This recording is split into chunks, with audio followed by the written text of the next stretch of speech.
너무 좀 불쌍하다는 생각이 제일 먼저 들어요. 너무 불쌍하잖아. 그런 방법밖에 없었을까 과연.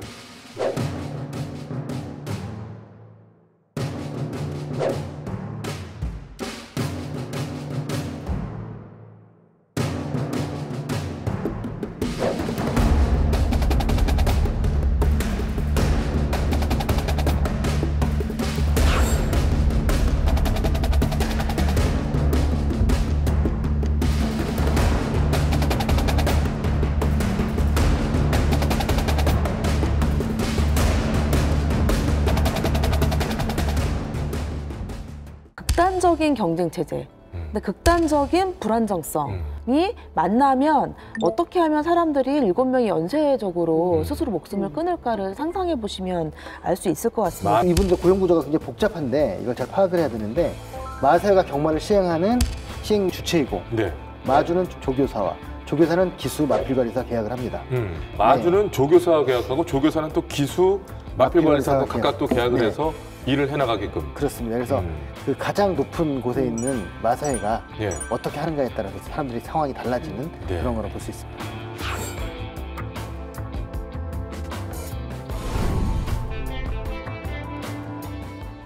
1등, 2등, 3등, 5등이죠. 5등 안에 들면 지급되는 순위 상금이라는 게 있습니다. 말을 또 훈련시키고 받는 조교료라고 하죠. 말 훈련시키는 비입니다. 그다음 기수가 말을 타게 되면 받는 기승료라는 게 있습니다. 그런데 이 기승료는요, 일반 경주를 기준으로 1회당, 그러니까 한번 이제 올라타는 거겠죠. 예, 탈 때 12만 원이 지급이 되고 있고요. 그 다음에 조교료는 부산 경남 경마공원의 경우에는 한 마리당 9만 6천 원을 지급하고 있습니다.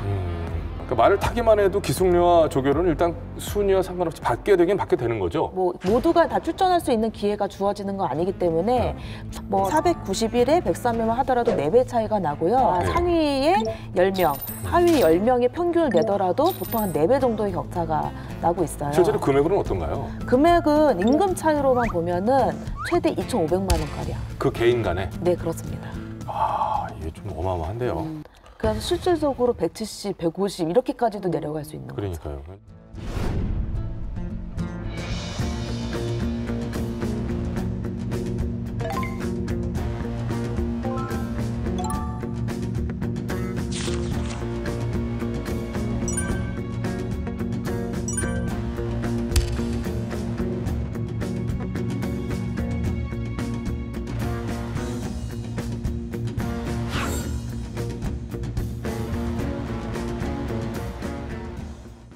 아니, 협회 자체를 아예 만들지 못하게 했다가 옛날에 외부에 있었거든요. 경마장 내에서는 니네 협회를 절대 못 만들게 할 거다.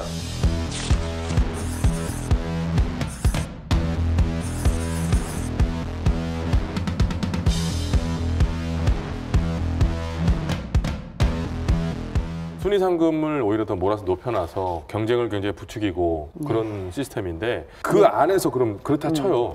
과도한 경쟁 안에서라도 공정한 경쟁이라도 이루어지고 있는가라는 질문을 또 드릴 수 있잖아요. 네. 어떻게 실태를 알고 계십니까?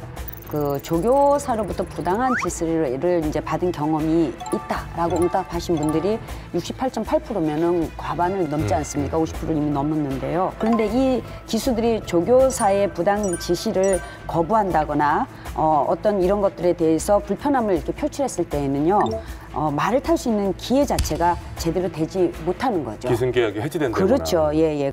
그 문중원 기수 유언장에 보면은 이 부당 지시에 대한 피해 사실을 고발하고 있습니다. 네. 그래서 아픈 말이나 경주가 불가능한 말을 억지로 출전시키는 경우에 그런 경우는 아픈 말일 경우에는 다리가 다친 말들 억지로 더 다치게 해서 말에 붙어 있는 그 보험금을 환수하려는, 그래서 자기가 위험하다는 걸 직감하고서도 억지로 탈 수밖에 없는 거죠. 두 번째는 아까 말씀하신 것처럼 부정경마에 연루되는 건데, 잘 타는 말을 일부러 천천히 타라, 아니면 나중에 타라 라고 하는 식으로 지시를 하는 거죠. 근데 이런 사람들한테 아예 그것도 안 받아주면 출전 자격에 박탈당하기 때문에 어쩔 수 없이 그거를 받을 수밖에 없는 거죠. 받을 수밖에 없는. 자, 저희가 앞서 기수의 임금 구조를 얘기했죠. 불안정한 임금 구조와 또 취약한 고용 구조, 좀 특수하기도 하고 복잡하기도 한데, 이런 환경에서 벗어나기 위해서 기수들은 조교사로 전환하는 경우가 이제 많이 있습니다. 그중 한 명이 바로 고 문중원 기수였는데요. 지난 11월 유서에 마사회 운영 문제를 지적한 채 기숙사에서 스스로 목숨을 끊었죠. 부정경마에 휘둘리며 겪은 어려움과 또 조교사 면허를 따고도 마사회 간부와 친분이 있는 사람들에게 좀 밀려가지고 조교사 일마저도 배정을 받지 못한 채 겪은 괴로움 등등이 그 내용으로 담겨져 있습니다. 경수장님, 왜 이런 문제가 이렇게 좀 발생하게 됐을까요?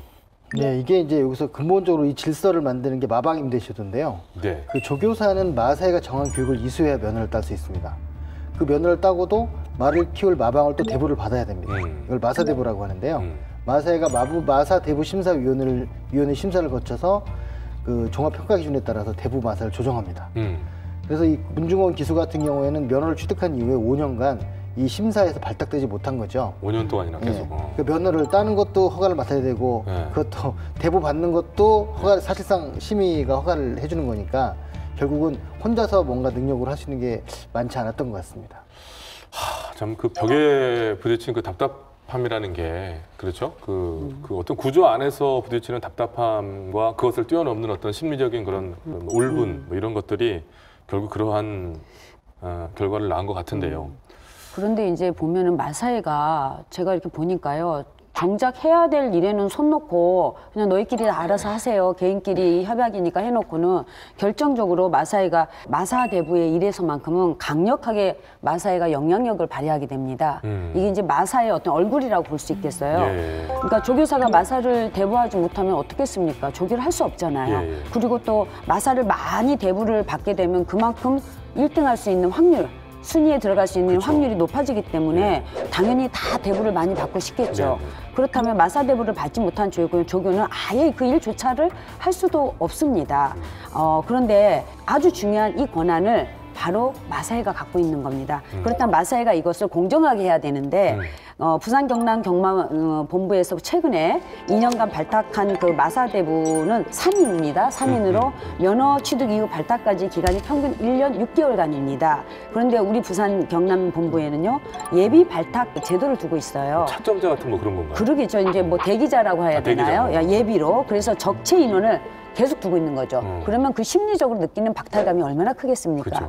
현재 조교 면허를 취득하고도 마사대부로서의 활동이라고 그러죠. 그것을 하지 못하는 인원이 부산 경남 경마본부에만도 7명이 있고요. 지금 최대 8년까지 기다려온 사람도 있습니다. 아까 저 살짝 언급되었던 그 중에 한 분이시고 네. 마사회와 관계가 뭐 좋지 않으면 이렇게 되는구나라는 학습 효과들을 막 갖고 있을 거 아니에요. 그죠? 네, 그렇습니다. 그래서 문중원 기수 같은 경우는 기수인데 왜 그렇다면 왜 조교사를 그렇게 하려고 했을까 그걸 봐야 될 텐데요.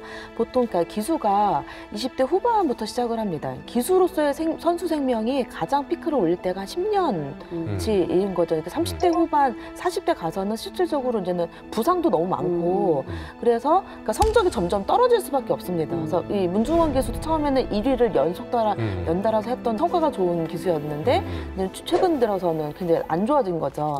그렇기 때문에 조교사 자격을 획득하는 게 그냥 절체절명의 문제가 되는 겁니다. 그런데 이 조교사의 심사 구조를 보면 심사위원이 마사회 직원이 5명이고 외부위원이 2명으로 구성돼 있어요. 이거 자체가 좀 편파적인데 근데 문제는 외부위원이 도대체 어떻게 선발되는지도 모르는 거죠.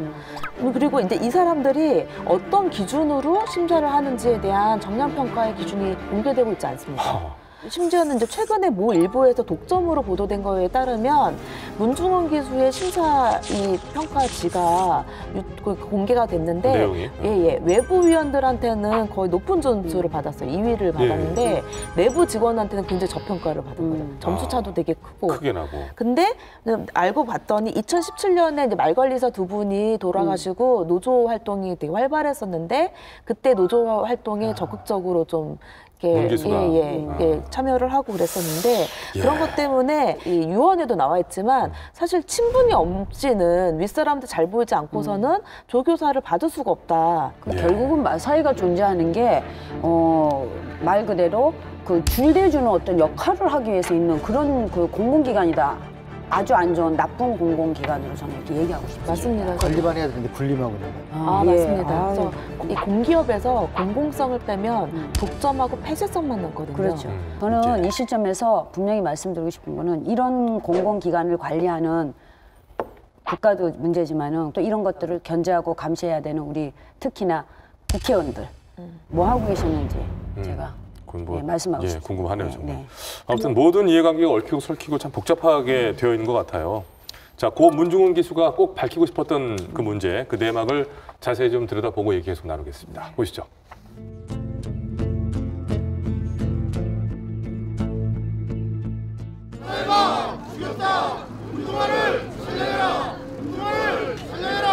마방 운영권은 마사회 간부의 신문에 따라 낙점되었고 자격을 따고도 5년이나 마방 운영 기회를 받을 수 없었다.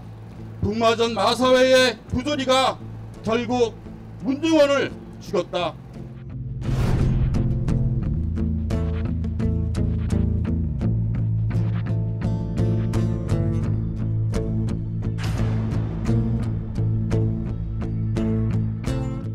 그때는 공개적으로 점수를 매긴 7명의 그 점수를 그냥 공개를 했거든. 공개를 했는데 분별력이 너무 없다 보니까 그게 뭐 조교사 면허를 일찍 딴다고 해서 뭐 점수를 더 받는 것도 아니고 조교사 면허를 늦게 딴다고 해서 더 받는 것도 아니고 마지막에 보면 이제 그 심사위원도 질문하게 돼 있거든. 질문하는데 이제 얼마나 답변을 잘 하느냐, 이제 못 하느냐 여기에서 아마 굉장히 좀 좌우되지 않나.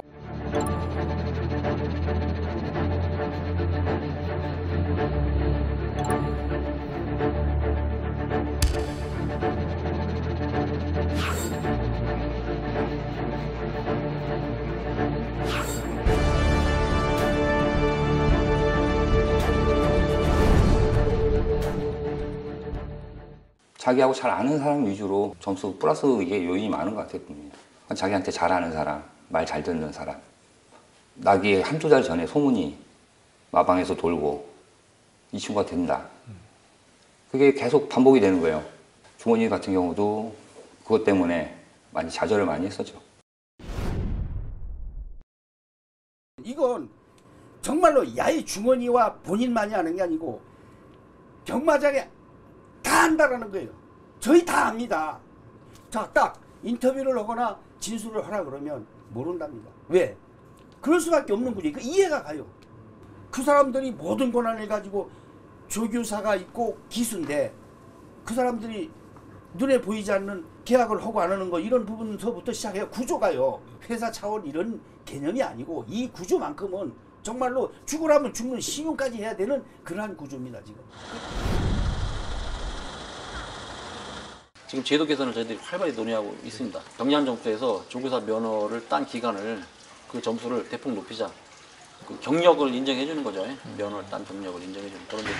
첫째 그렇게 제도 개선이고요. 심사의 공정성 문제는 외부위원을 더 늘리고 내부위원을 줄이고 위원장은 외부위원이 맡고 참관인 제도를 운영을 해서 지금 오늘 마사대부 심사위원회가 열린다 그러면 거기에 조교사 대표, 관리사 대표, 기수 대표가 들어와서 참관을 하도록 그렇게 제도를 바꾸는 걸 골자로 만들었습니다.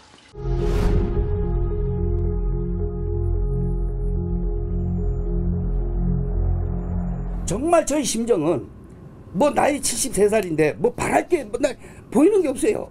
지금까지는 정말로 그 뭐 주변에 너무 이런저런 뭐가 있어가지고 웃었다 울었다 하면서 그런데 조용해지고 나니까 자꾸 그러면서 나를 띄워놓고 자꾸 접근을 못하게 하고 그런 기회를 주지 않고 그러니까 이래서 제3, 제2 사고가 나는 거고. 지난 12월 26일 마사회와 한국경마기협회가 경마제도 개선 관련해서 합의를 했다는 보도자료가 배포가 됐습니다. 전주영 의원님 이 내용을 어떻게 보세요? 한마디로 얘기하면 좋은 얘기를 다 모아놨지만 구체적인 내용은 없다. 그래서 계획이 없는 대책이라는 생각이 들고요. 가장 문제는 부산 경남 기수들은 아예 그 자리에 초대되지도 않았고 가지도 않았습니다. 근데 그걸 대책이라고 내놓은 거고요. 또 여기에 대한 비판이 거세니까 최근에는 이런 부정 경마에 대해서 마사회가 셀프 진상조사를 하겠다, 전수조사하겠다 이렇게 발표를 했는데, 근데 문제는 그러니까 조사 대상은 사실 마사회인데 조사 대상이 나서서 이 기수나 이제 말관리사들이 부정 경마를 조사하겠다고 하니까, 그러니까 이거는 완전히 전형적인 꼬리 자르기다라는 비판도 같이 있고 있습니다. 시간 벌기 같기도 하고 그러네요. 예. 고 문중원 기수가 스스로 목숨을 끊은 사건이 있었습니다. 뭐 알려졌습니다. 하지만 이보다 더 전인 17년에도 지금과 비슷한 일이 일어났었습니다. 부산 경남 경마공원 소속의 박경근 마필 관리사와 이현준 마필 관리사가 열악한 근무 환경을 비관하면서 잇따라 스스로 목숨을 끊는 일이었었죠. 경마산업 관련자들 중 기수와 함께 계속해서 또 언급된 분들이 바로 마필 관리사인데, 경주마를 관리하는 분들이에요, 그죠? 이분들이. 근데 이분들에게도 이렇게 문제가 있었는지는 또 잘 알려지지 않았었죠, 이 의원님. 경마산업 관련자들의 이때 고용 구조를 보면은요, 마사회가 있고요. 그 다음에 개인 마주.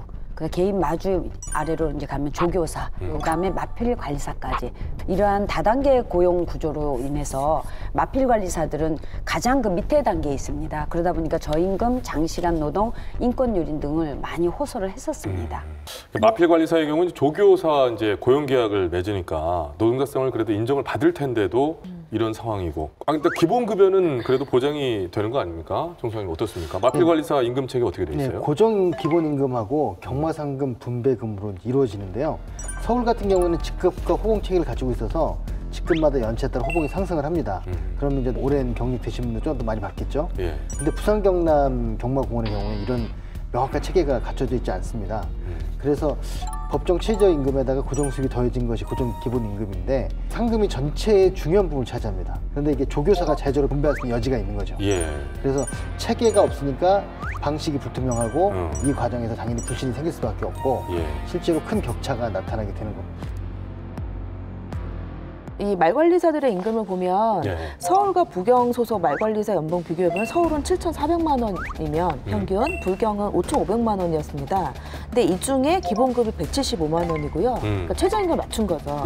나머지는 순위상금으로 인한 차이가 있는데, 그러니까 말관리사들도 이제 여기에 또 격차가 벌어집니다. 그러니까 최고는 700만 원 선, 최저는 280만 원 선으로 약 400만 원 정도의 격차가 발생하고 있습니다. 일단 그런 구조에서 오는 그런 부분들을 이제 볼 수가 있는 거죠. 네. 이게 바로 그 외주 문제라는 것 때문에 생긴 일일 텐데요. 보통 이제는 우리가 외주화라고 할 때는 뭐 특히 이제 위험의 외주화 이렇게 얘기할 때는 위험한 업무를 다른 업체에다 맡기는 것을 얘기를 하는 거죠. 외부 업체에게. 근데 이 마사회 같은 경우에는 93년도에 위험한 업무를 외부 업체가 아니라 외부 개인에게 맡기는, 그래서 노동자들을 다 자영업자 신분으로 전환시켰습니다. 그거를 이제는 학계에서는 위장된 자영업자라고 합니다. 실질적으로는 노동자지만 그러니까 위장된 자영업자 형태를 띠고 있는데, 여기서 핵심은 그렇다면 위장된 자영업자가 있다면 위장된 사용자가 있는 거죠. 그래서 진짜 사장이 숨어 있습니다. 그래서 이 사건의 가장 핵심적인 진상 규명은 진짜 사장이 누구냐, 이거를 밝히는 게 가장 관건이라고 이야기할 수 있습니다. 이런 구조. 다들 오늘 약간 좀 처음 듣게 되는 얘기들이 많이 있고 충격적이기도 하고. 이제 알겠습니다. 자, 불투명한 임금 지급 방식과 불안정한 임금, 그리고 또 고용 불안까지 이런 문제들이 포면으로 이제 드러났는데, 좀 제도적인 개선이 이루어졌습니까? 뭐 사실 2017년도에요. 부산 경남 경마공원에 그 특별감사가 있었습니다. 고 박경근 마필 관리사 사망 이후에 부산지방 고용노동청에서 북부지청이 마사회, 부산 경남본부와 마방 등 32개 사를 대상으로 근로감독을 했습니다. 해서 근로감독 분야의 감독 결과 107건의 관련법 위반 혐의가 밝혀졌거든요. 마필 관리사 258명의 시간의 수당 과소 지급이 7,100만 원. 그 다음에 마필 관리사 130명에 대한 연차 유급 휴가 미사용 수당 미지급 등 6천만 원이 적발이 되어 있었습니다. 그래서 당시 조교사들은 결론적으로 기초 고용 질서를 위반하고 있었다, 이렇게 말씀을 드리고 이런 것들에 대한 적발에 대해서 개선을 요구를 했죠. 계속 지켜봐야 될 문제 같고요. 네. 예. 그래서 2017년 당시에 그 말관리사들의 증언을 보면요. 네. 실질적으로 개별 조교사들한테 개인적으로 고용되다 보니까 도대체 이 사람이 나한테 임금을 제대로 주는 건지 상금 분배에 있어서도 그러니까 말관리사한테 줄 수 있는 상금도 다 조교사한테 줘서 조교사가 재량껏 주는 거였거든요. 아, 그랬어요? 예, 그러니까 뭐 띄어먹는 사람도 있고 착복도 있었고 그다음에 심지어 욕설이나 뭐 구타, 폭언, 폭행 이런 것들에 다 노출되어 있었거든요. 그래서 그 후에 제도 개선, 그 되게 말이 안 되는 건 2017년대. 그래서 제도 개선에서는 개별 조교사한테 고용되는 게 아니라 조교사 협회에 를 만들어서 그러니까 서울처럼 모든 조교사들이 거기에 들어가고 그래서 말관리사들이 조교사 협회에 집단 계약을 하는 것처럼 이렇게 만들었는데 사실은 서울 모델은 그렇게 됐는데 부산은 그렇게 되지 않고 있습니다. 왜냐하면 마사회가 방치하고 있거든요. 들어갈 수 있는 들어갈 사람은 들어가고 안 들어갈 사람은 안 들어가도 되고 그래서 들어간 조교사도 있고 안 들어간 조교사들도 있는 거예요. 그래서 고용 형태가 더 복잡해진 거예요. 4가지 경우의 수로. 마사회가 문제네요. 마사회가. 네. 마사회가 실질적인 지배력은 행사하면서 이런 문제에서는 우리는 권한이 없다라는 식으로 빼고 있는 거죠. 결정적인 순간에. 네, 그렇습니다. 특별 감독과 연구 결과 등을 보면 뭐 보시다시피 마필 관리사들의 고용 구조에 큰 문제가 있었음을 확인할 수 있었는데요. 어쨌거나 2017년 그 이후의 변화 혹시 있지 않았을까요? 당사자들에게 직접 들어봤습니다. 보시죠.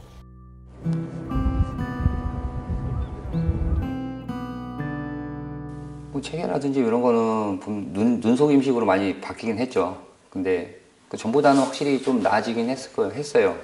임금 투명성이라든지 그다음에 이제 시간 절차 지키는 부분이 있긴 한데 시간 쪽도 보면은 아직까지도 안 지켜지고 있거든요.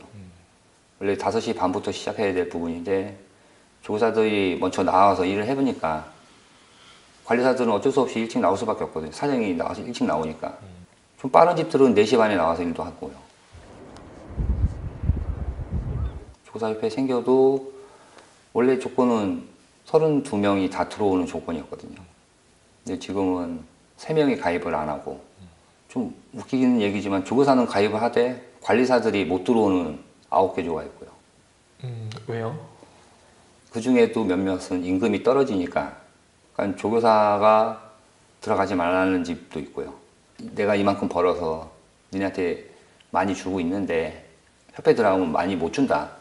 이런 표현을 많이 하거든요. 조교사들은 관리사들한테. 그 협회가 32명이면 32명 전부 다 가입을 하고 위탁관리비가 제대로 지급이 되고 그런 것들이 맞는 방향이라고 생각을 하시는 건가요? 제가 봤을 때는 일단 고용 안정이 되거든요. 사실은요. 근데 예전 같은 경우는 또 나가라고 얘기 표현을 하거든요. 그러면 이 친구는 다른 데를 찾아도 갈 수가 없어요. 조사님들이 쟤는 받지 마라. 서로 암암리 그걸 했었거든요. 근데 협회 생긴 이후로는 아무래도 그런 건 없죠. 오랜 시간 동안 이렇게 같은 문제가 이제 계속해서 반복되고 있는데요. 계속해서 진짜 긴 시간 이어져 온 거잖아요. 정 소장님, 이 문제를 좀 해결할 수 있는 대안은 없을까요? 이 자리에서 말씀드릴 수 있는? 일단은 이게 굉장히 폐쇄적인 구조거든요. 근데 이제 그 마사회가 자기들은 시행착오에 불과하다고 이제 얘기를 하고 있으면서도 이제 권력을 행사하고 있는데 실제로는 권력을 막강한 권력을 행사하고 그렇죠. 있잖아요. 네. 마사회가 어떻게 하는가에 또 달려 있는데 그럼 그 마사회를 바꾸려면 어떻게 해야 되는 건가? 스스로 못한다고 한다면 저는 그 관리감독 기관의 책임이 있다고 봅니다. 그 농림축산식품부가 과연 이 마사회에 대한 기능을 제대로 수행하고 있는가? 그러니까 사실은 거기서까지 못하면 할 수 있는 곳은 없다고 좀 보여지기 때문에 좀 나서야 된다고 생각하고요. 지금 현재 마사회의 문제는 부패하거나 무능하거나 둘 중에 하나인데 제가 볼 때는 좀 전자가 좀 더 많이 있지 않을까라는 의구심을 하게 됩니다. 예, 뭐 저희들이 따로 의견을 말씀드리지 않더라도 뭐 판단은 당연히 들 것 같고요. 지금 농림축산식품부도 식품부지만 그 뒤에는 뭐 그 위에 국회 차원의 얘기도 하셨지만 일단은 기관으로는 농림축산식품부가 못하면 진짜 못하는 거잖아요. 자, 그래서 저희가 농림축산식품부에 직접 물어봤습니다. 들어보시죠. 저희가 마사회 법에 보니까 지도 감독을 받아야 한다고 명시가 돼 있더라고요. 예, 44조에 있어요.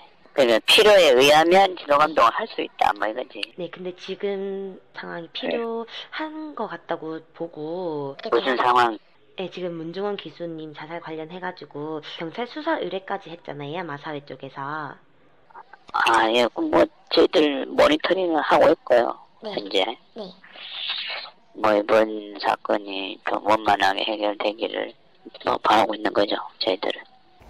네, 답변을 뭐 이 정도로 들으셨습니다. 뭐 어떻게들 생각하세요? 남의 나라 국민한테 말하는 것 같습니다. 자국 국민한테 말하는 게 아니고요. 남의 나라 국민한테 말하는 것 같아요. 딱 보니까요. 최종 책임자인데 그 책임이 없는 것처럼 얘기를 하고 있는 것 같아요.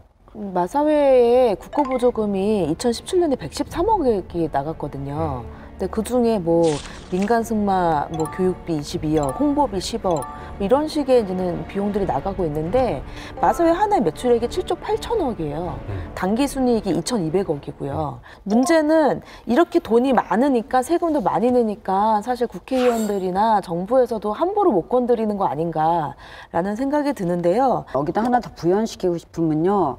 그 어떤 일이 있어도 사람보다 중요한 건 없어요. 맞습니다. 그런데 이 지금 사람이 죽음 앞에서 이런 식의 정부에 대응하는 이 답변이 정말 이거는 있을 수가 없는 일이라고 저는 생각을 합니다. 네. 자, 그렇습니다. 지난 1월 6일 한국마사회는 고 문중원 기수에 대해서 애도를 표하고 기수 생활 안정화를 골자로 하는 2020년도 경마제도 개선 경과 및 향후 계획이라는 것을 발표했습니다. 그 자세한 내용을 저희가 직접 들어봤거든요. 보시겠습니다.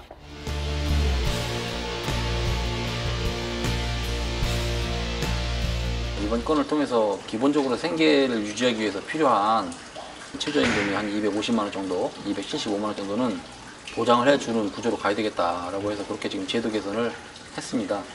1회 기승하면 12만 원씩 주는 거, 그거 플러스 조교를 해서 받는 실적급이 50%, 조교를 안 해도 그냥 받는 비실적급이 50%였는데 이번에 금년도에 계산한 거는 비실적급을 80%를 올리고 실적급을 20%를 내려서 내가 만약에 조교를 안 하더라도 250만 원 정도의 소득이 보장되는 그런 구조로 바꿔놨습니다. 아예 그 기승 상한을 제한하자, 7회로 제한하자. 그러면은 제가 탑기수로 그러면은 마주들은 저한테 계속 태우려고 해도 너는 7번밖에 못 타. 그럼 나머지 4번의 기회는 말 못하는 하위권 기수한테 자동적으로 갈 수밖에 없거든요.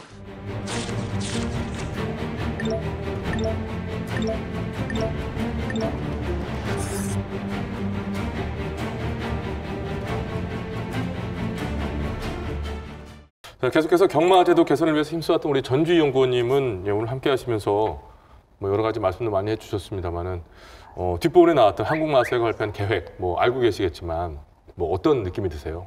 말씀해 주시죠. 일단 뭐 기수들이나 말관리사분들 혹은 유가족들은 이 계획 발표에 대해서 굉장히 불신하고 있습니다. 왜냐하면 전혀 대화에 응하지 않고 일방적으로 발표하고 있거든요.